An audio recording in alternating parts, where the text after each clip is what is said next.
Dijebak habis-habisan. Suka Su-35 tidak jadi dibeli oleh Indonesia. Keputusan Indonesia untuk tidak melanjutkan rencana pembelian jet tempur Su-35 dari Rusia terus menjadi sorotan.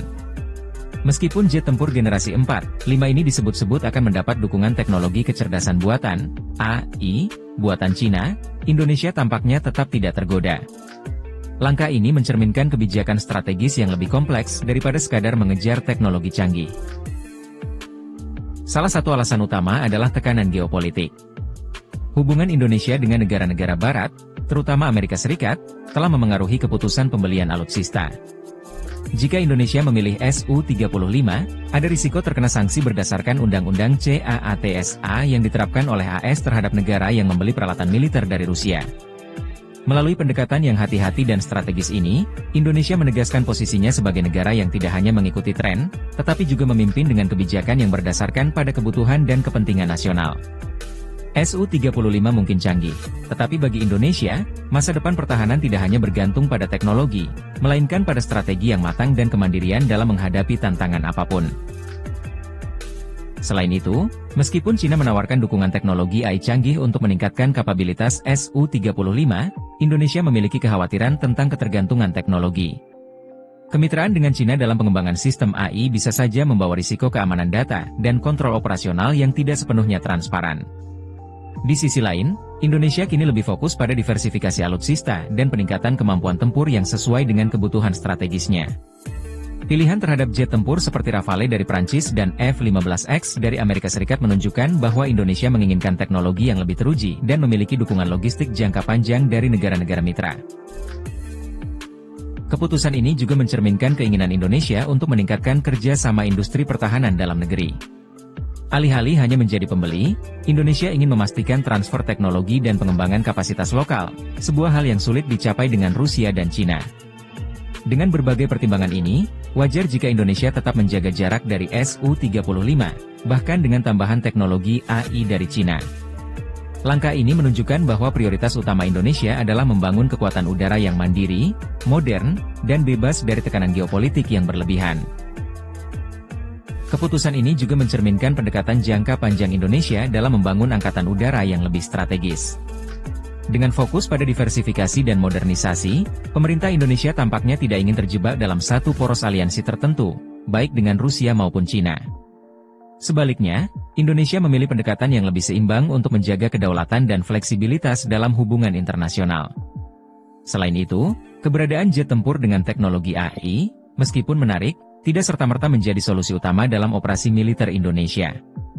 Negara kepulauan seperti Indonesia membutuhkan pesawat tempur yang tidak hanya canggih, tetapi juga memiliki kemampuan logistik, operasional, dan perawatan yang sesuai dengan kondisi geografisnya. Dalam hal ini, Su-35 belum sepenuhnya memenuhi kebutuhan strategis tersebut. Teknologi AI yang ditawarkan Cina untuk Su-35 memang dianggap bisa meningkatkan kemampuan manuver, analisis taktis, dan pengambilan keputusan secara real-time. Namun, implementasi teknologi ini memerlukan infrastruktur pendukung yang signifikan, seperti pusat data, jaringan komunikasi, dan pelatihan operator yang mendalam. Semua ini membutuhkan investasi besar dan kerja sama jangka panjang, yang belum tentu sejalan dengan prioritas Indonesia saat ini. Selain itu, kecanggihan teknologi bukan satu-satunya faktor yang menentukan. Keberlanjutan dukungan purna jual, akses ke suku cadang, dan integrasi dengan sistem alutsista lainnya menjadi pertimbangan penting. Dalam hal ini, jet tempur dari negara-negara barat seperti Rafale atau F-15X menawarkan keunggulan dalam hal kompatibilitas sistem dan jaringan aliansi pertahanan global. Langkah Indonesia ini juga menunjukkan keberanian dalam menentukan arah kebijakan pertahanan yang tidak hanya didasarkan pada aspek teknis, tetapi juga geopolitik dan ekonomi. Dengan menolak Su-35, Indonesia memberikan pesan bahwa kepentingan nasional dan kemandirian tetap menjadi prioritas utama, meskipun harus mengorbankan akses ke teknologi mutakhir seperti AI buatan Cina. Keputusan ini, meski kontroversial, menunjukkan bahwa Indonesia sedang membangun angkatan udara yang tidak hanya kuat, tetapi juga fleksibel dan siap menghadapi tantangan masa depan tanpa bergantung pada satu pihak saja. Sebuah strategi yang cerdas di tengah dinamika geopolitik yang semakin kompleks. Keengganan Indonesia untuk mengejar Su-35 juga dapat dilihat sebagai langkah untuk menghindari risiko politik dan ekonomi yang lebih besar di masa depan. Ketergantungan pada satu pemasok, terutama dari negara-negara yang terlibat dalam konflik geopolitik seperti Rusia dan Cina, berpotensi membatasi ruang gerak Indonesia dalam menjaga hubungan diplomatik yang lebih luas. Selain itu, Indonesia tampaknya lebih memilih pendekatan yang mengutamakan transparansi dan stabilitas. Dalam beberapa dekade terakhir, pembelian alutsista dari Rusia seringkali diwarnai isu seperti harga yang tidak transparan, ketidakpastian pengiriman, dan tantangan dalam mendapatkan suku cadang. Dengan memilih opsi dari negara-negara barat, Indonesia bisa mendapatkan jaminan lebih baik dalam hal dukungan teknis dan keberlanjutan operasional. Pilihan ini juga relevan dengan upaya Indonesia untuk memperkuat industri pertahanan dalam negeri. Transfer teknologi dan kemitraan strategis menjadi syarat penting dalam setiap pembelian alutsista. Jet tempur seperti Rafale dari Prancis atau F-15X dari Amerika Serikat seringkali disertai dengan program offset, yang memungkinkan Indonesia untuk memproduksi komponen-komponen tertentu di dalam negeri. Hal ini menjadi langkah penting untuk membangun kemandirian pertahanan dan menciptakan lapangan kerja lokal. Tidak dapat disangkal bahwa Su-35 dengan teknologi AI buatan Cina memiliki daya tarik tersendiri, terutama dalam hal kecanggihan teknologi.